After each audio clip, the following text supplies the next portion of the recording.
So, we have game 5 in Boston, the Hawks against the Celtics. And Jaylen Brown was off to a great start, the future Atlanta Hawk. yeah, if you know, I suppose. And he was off to a really great start, and he was making every goddamn thing, it felt like. And the Celtics have a lead here, just a small lead. The Hawks were off to a great start, and we have to skip into this fourth quarter because the fourth quarter was incredible, as he hits another three-pointer here and makes it an 11-point lead for the Celtics. And it was an incredible performance from Bogdan Bogdanovic here, who answered every bell, it felt like. I really loved him in this series so far, and overall this season after the rough return from injury, he has been special. And another wide open corner from Jaylen Brown, and then he took like 2 shot attempts after this, which was weird, but of course the defense shifted more towards him a little bit, but it was still weird, it felt like. And here's John Collins, the big man himself, finally having a great game.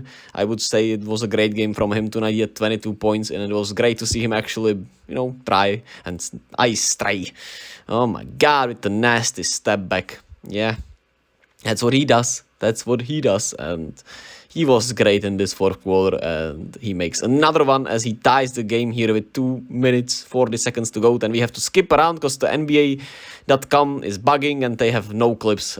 And Robert Williams takes the lead. It was a wedgie from Trae Young, and just couldn't find it on the NBA app. It doesn't work for me for some reason. And we're here with Trae Young down 1, and he pulls up from the logo. Meh. Ice Trae. Oh yeah, and they won this goddamn game after this. I would show you more clips, but the Celtics didn't get a shot up essentially, and it was after John Collins forced it out of, I don't know if it was Tatum, it was Horford, I think, out of Horford's hand, and there were a lot of weird stuff happening, the Trae wedgie, there were a lot of foul calls that I couldn't show you because the NBA.com doesn't have the clips, so yeah, I could have done maybe a lot more work, but I don't have enough time for it, so it is what it is. At least we have it here. At least we see Ice Trae, making it goddamn rain here. And you heard my boy right there. He was hyped after this one. He's a Hawks fan. I'm happy for him because Trae Young needed this moment, and it was also nice to see them just compete at this level, man. They were shooting exceptionally well from the three-point line. Didn't turn the ball over much. 8 turnovers for the Hawks, which is great. Trae Young had 4 of those, and hey, it comes with him. He had 13 assists also, so I think it was well worth it, right? Bogdan Bogdanovic sensationally in place of DeJounte Murray, who was suspended. He'll be back for Game 6, man, and Hawks will want to force this Game 7. I mean, obviously, but I think they have the juice right now, man. They have the belief, and nothing is scarier than, when you don't finish off somebody, and they do get that belief, and they start to believing, I think. And Bogdan was great. I literally love his game. Clint Capela played just 20 minutes as he got benched for Onyeka Okongwu, which was the right choice, man. Onyeka was sensational off the bench, and I'm happy that Quinn Snyder went with him instead of Clint Capela. It was a great choice, and I think it really made a lot of difference. World of difference. Sadiq Bey with 12. He had his best game on the road, I would say, but he still wasn't great. But I like what I'm seeing overall from him, which I've been saying all year, which is great for the Hawks since they traded for him essentially for nothing, and he's been proving to be actually a solid piece. And John Collins, like I said, had his best game of the series, just 2 rebounds, but had 1 important rebound in that fourth quarter, and had 22 points. What more do you want, I suppose? 4 of 9 from the three-point line. And DeAndre Hunter, after that great game 4, he had just 13 points, but he wasn't bad. As for the Celtics, they didn't turn the ball over much, which was great. Tatum, once again, shooting really poorly.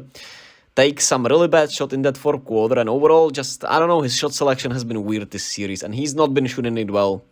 And he didn't get to the free throw line, which overall was the one big thing that the Celtics didn't do. They weren't getting to the free throw line enough, and when they were up like 13 in that fourth quarter, they thought it was over.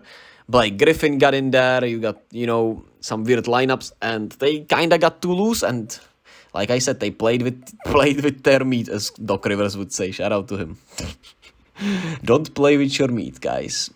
And yeah, it was a rough one. And Marcus Smart with that just idiotic foul on Trae Young, that was something.